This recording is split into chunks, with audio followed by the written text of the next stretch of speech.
Lors de sa visite en Haïti, le secrétaire général de l'ONU a exprimé sa préoccupation et son appel à ne pas oublier Haïti.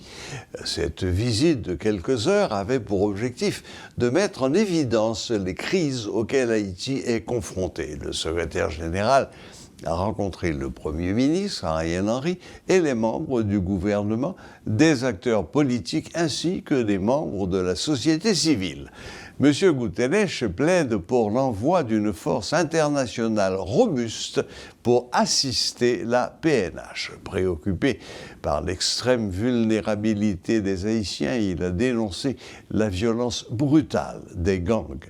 Il soutient que le rétablissement des institutions démocratiques est un préalable à une sécurité durable. Le secrétaire général appelle les États à renforcer leur coopération avec la police nationale en ce qui a trait au financement, à la formation et aux équipements. Ma visite à Haïti est une visite de solidarité et une visite que je fais en toute humilité comme secrétaire général des Nations Unies face à la souffrance du peuple haïtien. Ma solidarité va au peuple haïtien qui fait face à un terrible cycle de crise sécuritaire, politique et humanitaire qui s'exacerbent mutuellement. La violence brutale des gangs touche chaque aspect de la vie publique et privée du pays. Port-au-Prince est encerclé par des gangs armés qui bloquent les principales routes menant aux départements du Nord et du Sud, contrôlent l'accès à l'eau et à la nourriture et aux soins de santé. Je reste profondément préoccupé par l'extrême vulnérabilité des populations face aux gangs prédateurs, notamment par l'impact disproportionné de cette violence sur les femmes et les filles. Je condamne avec la plus grande fermeté les violences sexuelles généralisées utilisées par les gangs armés comme une arme pour installer la peur. La gravité de la situation exige une attention urgente et soutenue qui place les victimes et les populations civiles au centre de nos préoccupations et de nos priorités. Nous avons besoin d'approches nouvelles et intégrées alliant enjeux sécuritaires et politiques, état de droit, questions humanitaires et de développement. Il ne peut y avoir de sécurité durable sans un rétablissement des institutions démocratiques. Et il est impossible de parvenir à des solutions politiques pérennes et pleinement représentatives sans une amélioration drastique de la situation sécuritaire. Mesdames et messieurs, chaque jour compte. Si nous n'agissons pas maintenant, l'instabilité et la violence auront un impact durable sur des générations d'Haïtiens. Je réitère mon appel envers tous les partenaires pour renforcer le soutien à la police nationale, qu'il ce soit en matière de financement, de formation ou d'équipement.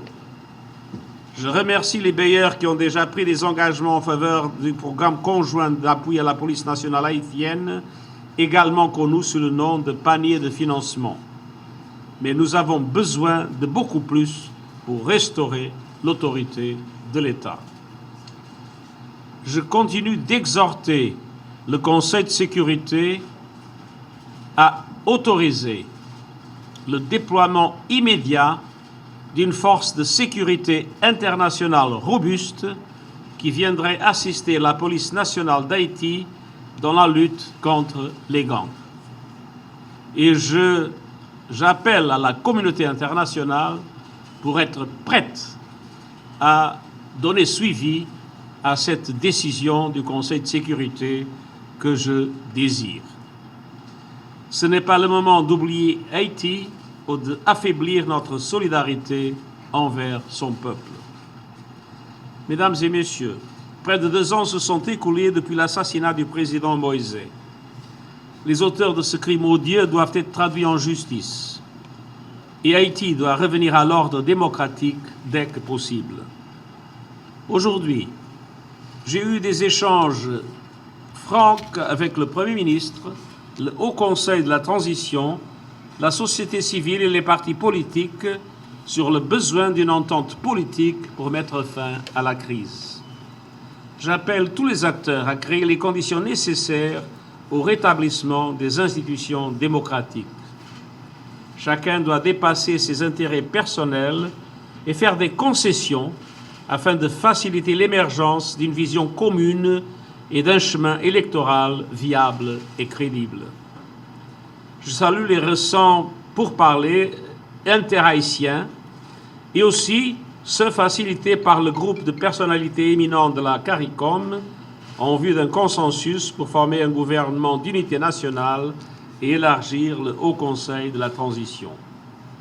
Seul un dialogue national inclusif haïtien, avec une pleine participation des femmes et des jeunes, permettra de mettre fin à l'insécurité et de trouver des solutions politiques pérennes. La BINU, ainsi que tout le système des Nations Unies, soutiennent ces efforts et continueront à œuvrer pour la protection des droits humains et l'établissement d'un environnement pacifique et stable. Voilà, on vient d'assister à une conférence de presse donnée par le secrétaire général de l'Organisation des Nations Unies, M. Antonio Guterres, qui évidemment a passé en revue la crise sociopolitique d'Haïti. De sa rencontre avec le Premier ministre, le Dr Ariel Henry, à celle qu'il a eue avec le Haut Conseil de la Transition, le HCT, ou les membres du Haut Conseil de la Transition, en passant par les autres acteurs de la crise sociopolitique d'Haïti. Il a fait comme un rapport, si vous voulez, un reportage, ce que nous dirions dans notre métier, de sa visite en Haïti. Mais il a compris qu'aujourd'hui, plus que jamais, il est nécessaire et même indispensable qu'il y ait un accompagnement donc, de la part de la communauté internationale envers Haïti ou bien au sujet de la crise multiforme que connaît le pays, qu'il s'agisse de la crise politique, qu'il s'agisse de la crise sécuritaire, qu'il s'agisse notamment de la crise humanitaire. Mais ce qu'il faut retenir aussi de cette conférence de presse donnée par le secrétaire général de l'Organisation des Nations Unies, M. Antonio Guterres, il l'a précisé. Il est venu en Haïti en toute humilité. Il l'a repris aussi lors des questions des journalistes. Parce que certainement, il croit que les Nations Unies, notamment la MINUSTAH, a eu, si vous voulez, un bon bilan, mais aussi un bilan négatif dans le pays, compte tenu de ce que l'on peut appeler le choléra et que la MINUSTAH a laissé comme mauvais héritage, notamment pour le pays. Il l'a rappelé, il sait que les Nations Unies ont aussi une part de responsabilité dans la crise multiforme que vit le pays. Mais aujourd'hui, plus que jamais, il croit que la communauté internationale doit être solidaire au pays. Il est temps que la communauté internationale agisse, notamment le Conseil de sécurité des Nations Unies. Mais l'appel qu'il a lancé, c'est que les partenaires, les membres de l'ONU doivent être disponibles pour qu'au moment où le Conseil de sécurité prenne la décision et que les pays soient disponibles, soient aptes aussi à agir, à venir en aide au pays. Voilà en partie ce que disait le secrétaire général de l'Organisation des Nations Unies lors de son point de presse ou de sa conférence de presse donnée au salon diplomatique de l'aéroport international, donc Toussaint-Louverture. Donc, il croit qu'aujourd'hui, les acteurs doivent s'entendre pour aller vers les élections, pour renouveler le personnel politique du pays de manière générale, mais aussi remettre le pays sur les rails du développement, les rails de la démocratie, mais aussi et surtout remettre les institutions sur pied. Paul Léel et Jean-Jules Lesauguste depuis le salon diplomatique de l'aéroport international Toussaint-Louverture pour Radio et Télémétropole.